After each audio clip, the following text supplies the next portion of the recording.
আমগো পোলা কেম করে চিনবো না? কত কষ্ট করে আমরা গ্রাম থেকে ঢাকা শহরে আইলাম,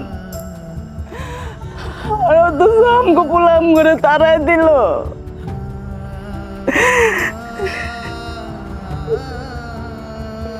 চিন্তা করো না,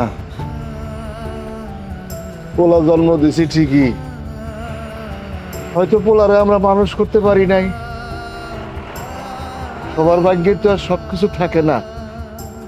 মনে করে নাও এই পোলা আমাকে ভাগ্যে নাই। তুমি একলে নিয়ে আর মন খারাপ করো না, উপরে আল্লাহ আছে, উনি সব দেখতেছে।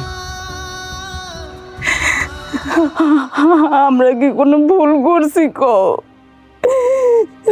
ভুলের মাঝে আমরা দিতেছি। এখন আমরা কই যামু, কি করমু? এই পোলার আশায় তো আমরা ঢাকা শহরে আইলাম, অথচ এই পোলা আমগরে দূর দূর করে খেদাই দিল। কান্দো না, আল্লাহ আছে না, আল্লাহর উপর ভরসা রাখো। আল্লাহ ঠিকই একটা পথ দেখাই দিব বাবা করে। চাচা